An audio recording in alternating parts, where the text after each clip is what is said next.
why not throw down your gun? Why would I do that?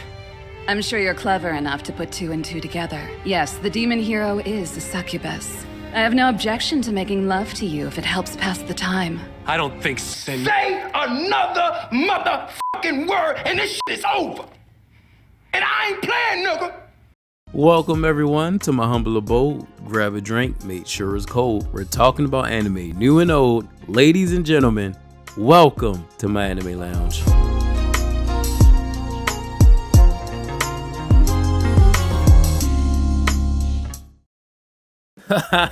Yeah, welcome back. Greetings and salutations, folks. Got a question for you. Have you ever been watching an anime and a character does something so outrageous and unbelievable even by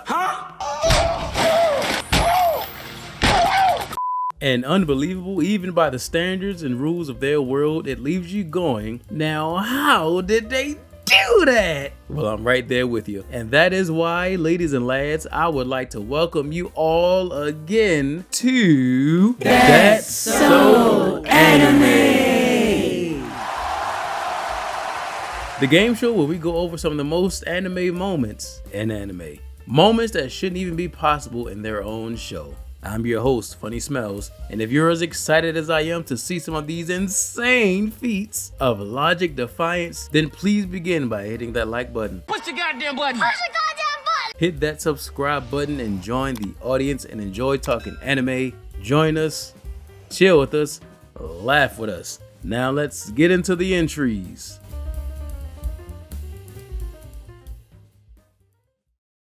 And our first entry today is sent to us by Lycoris Recoil. In this world, peace is maintained through the efforts of a secret crime prevention organization known as Direct Attack, aka the DA, and their group of Powerpuff Ninja Shinobi Elite Agent girls known as Lycoris, or Lycoris, or Lycoris.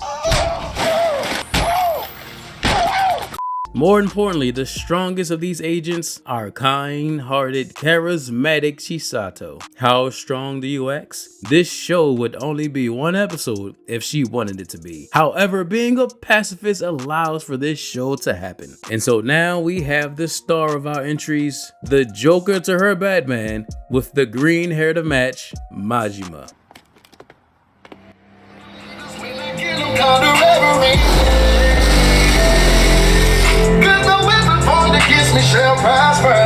Majima hates the artificial age of peace brought upon by the DA and stands against the agents. But after watching this show, he also stands against death itself. First seen during a scuffle between Maji and Chisato, it was a dirty, gritty affair. Scratching, crawling, bullets and fists flying, blood spitting. I'm a warrior!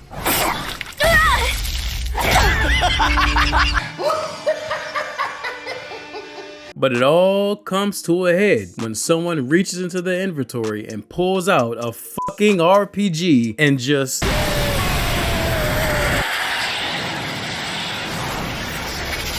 Oh, Jesus!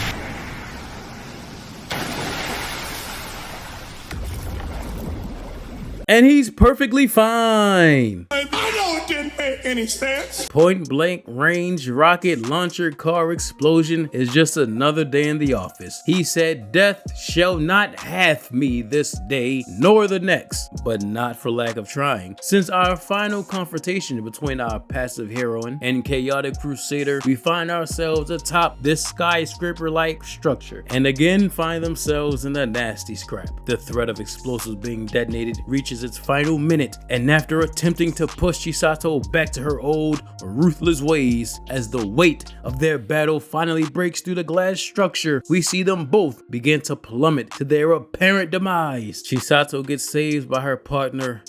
However, our green-haired rebel was not so lucky. Hey, you dropped this. Get a hold of yourself. Oh, Ha ha ha! Amazing. That's So Anime!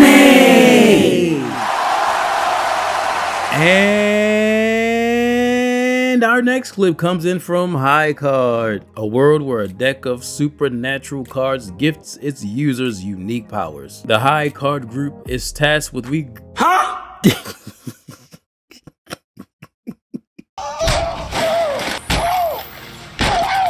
The High Card group is tasked with regathering the cards before they fall into the wrong hands to re-establish order in the kingdom. Our focus will be on the main character, Finn, who was gifted the Two of Spades, which is deemed to be the weakest card of the deck. This card summons a revolver and allows him to shoot in a straight line with perfect precision, but only when the plot needs him to.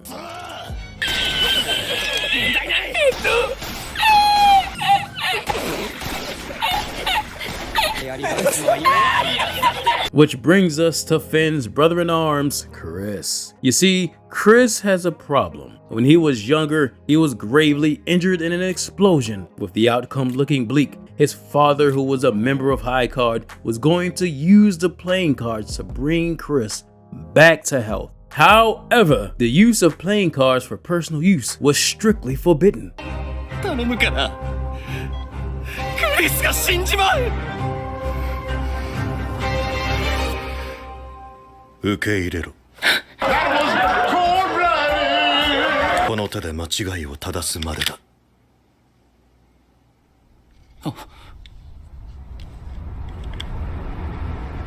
Oh, brother, whoa, now. Chris's father plays an X-hand, which involves using multiple cards at once, which puts a heavy toll on the user, likely ending in their death in exchange for a greater power. But he saves Chris. So now, Chris's only family left was his sister, who has been suffering from a fatal, incurable disease. And so now Chris finds himself in the same situation their father was once in. And with no hesitation to make that sacrifice, Chris steals some cards and prepares to play the X-hand in order to cure his sister. However, not allowing Chris to sacrifice himself, Finn sets out to stop his play of the X-hand. And when it seems as though it's almost too late and Chris is going to complete his X-hand play, the High Card group dip into their Fast and Furious bag, launching their car into the atmosphere, and with a dramatic leap out of the airborne car, it is up to Finn to make the impossible shot.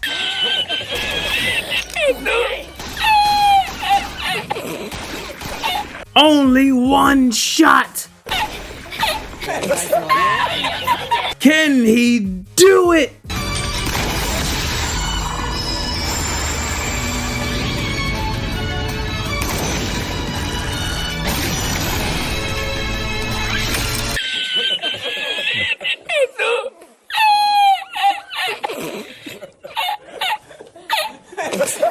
Perfect, effortless, amazing. While free falling from thousands of feet in the air, he's able to aim and shoot his bullet in a straight line to hit this moving target miles away while being blinded by the shining light of the X-hand. The $1 million shot.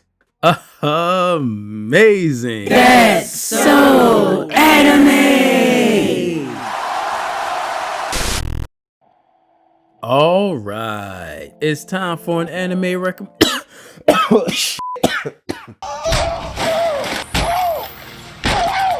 It's time for an anime recommendation break.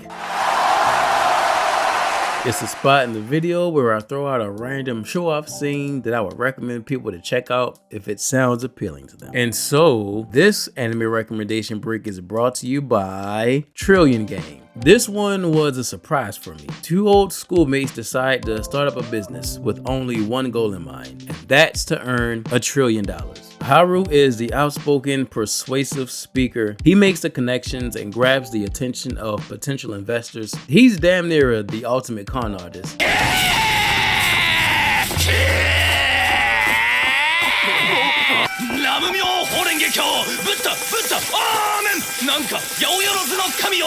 Gaku has one of the most OP abilities in anime. He's an expert programmer and hacker. Hacking is very OP in anime in my opinion. This man pulled out a freshly purchased laptop out of the box in an alley and then hacked some security cameras and deleted footage on the spot. Crazy work. And so they put their skills together and start up a business, which is their $1 trillion game. And although my curiosity of seeing what their business was going to end up being was the reason for me continuing past episode 1, I was surprised at how they snuck in some really good comedy and some really great moments between these two as they start building up their business. Before I knew it, I was already caught up on all the episodes. I'm digging the support characters. I'm having a really good time so far. You need to diversify your bonds, nigga. Now back to your regularly scheduled program. And we're back with another entry from a repeat offender, Akudama Drive. This brings us to a dystopian cyberpunk-like world where criminals and rebels against the police force are labeled as Akudama. But you can just replace Akudama with Avenger because none of these characters are human, as you'll see shortly. Each of our main Akudama here are named based on their talents, and this one focuses on Doctor, a busty sadist that loves to operate. Are you a doctor? You're looking at a walking operating room in heels, sweetie. Nothing beats the feeling of holding someone else's life in your hands, especially after taking a hiatus. Maybe we should. You. Her ultimate skill? Self-medication. In this show, they want you to believe that these are regular people. However, Not a fan of this! Let me twerk. Sounds like fun. Mind if I join in? Wait, I thought I killed you! not even a scratch. And every time she should have been dead, even the show can't believe that she's alive. Doctor here is paired with a group of fellow Akudama who could all and probably will individually have their own entries on this list. They're brought together in order to steal an unknown treasure, and one day while planning the mission, shit hits the fan when they are confronted by the Executioner.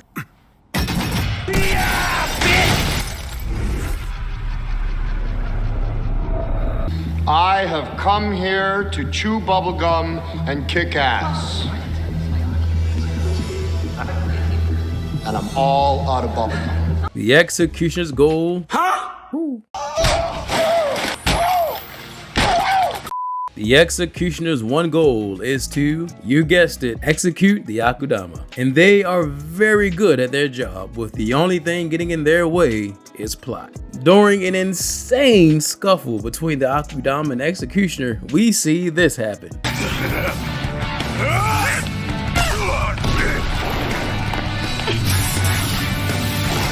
At least that's one down.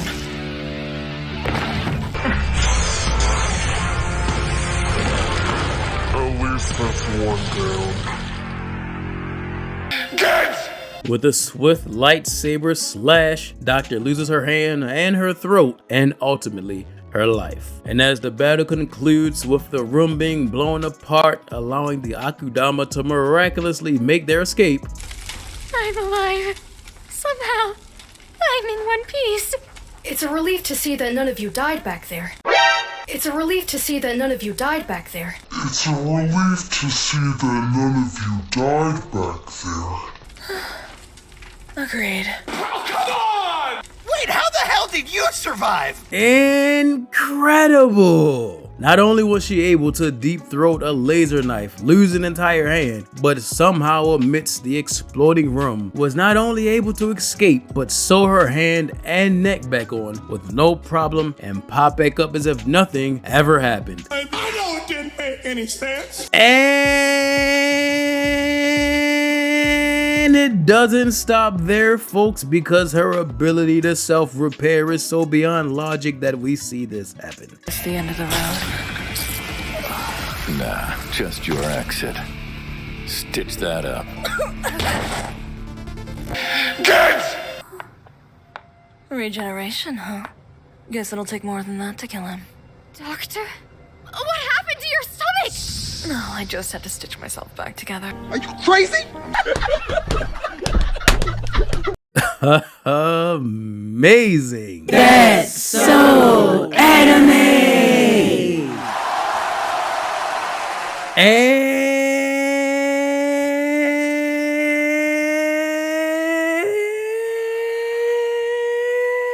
our final entry for the day comes from Why Does No One Remember Me? In this world. In this world, there was a great war between the races, humans, demons, celestials, spirits, etc. And in the canon timeline, the humans came out victorious, mainly due to a mysterious figure known as Sid, who was apparently gifted a weapon by the gods to aid in the humans' victory. Now our main character Kai is a part of a unit that guards the crypts containing the other races. One day, however, everything gets turned upside down when the world resets itself and undoes the original outcome, and the war is on once again. But this time the humans are on the losing end. Upon finding the holy weapon that was once used by Sid to aid humans in their victory before, Kai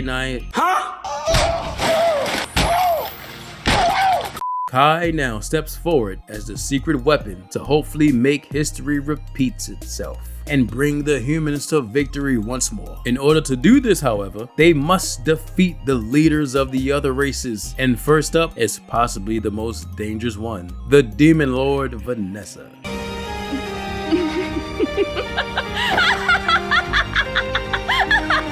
Jesus! Let me suck your titties, baby. No. And so, a crazy battle ensues between Vanessa and Kai and Reen, a mysterious creature teased to be a part of multiple races. However, before this battle, Kai set up some of his friends in the control room, and the plan is to turn out those lights and use the darkness to their advantage, since humans don't have magic and can't be sensed in the dark. I know it didn't make any sense. Now this could be a viable plan, however, during the battle we see shit like this happening.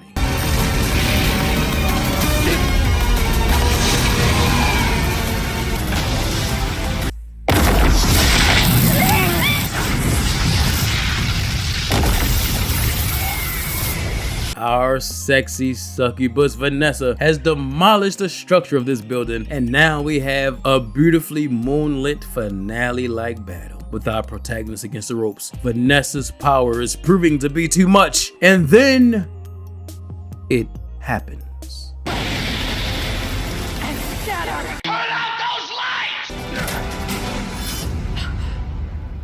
How very clever.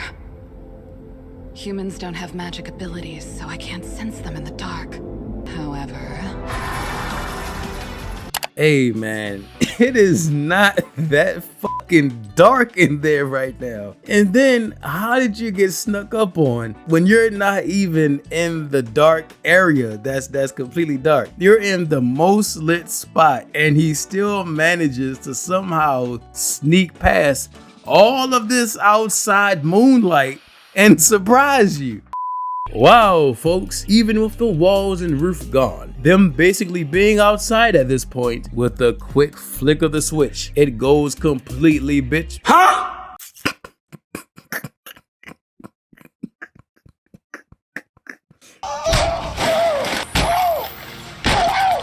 It goes completely pitch black, and the all-powerful Demon Lord can no longer see in this completely moonlit room, with only the area that our protagonist is in being completely hidden in darkness until it is no longer required for it to be dark anymore, giving them the only way they could achieve this victory. You can't see at all? Huh? You can see though, right? I'm legally blind, I can see, barely. Ho ho, the convenience is killing me inside. That's so anime. And there you have it, folks. That's it for our show today. I hope you enjoyed your stay and you had a good time watching some outrageous anime moments. If that is the case, please don't forget to hit that subscribe button, join the lounge and grab yourself a seat, share with your friends or anyone who loves anime like us. Tell your friends about me. Send in some of your anime moments and they could possibly be featured on the next show. Until next time, I've been your host, Funny Smells, as we always do when we close out. Let's all raise a glass in the air. Here's to anime.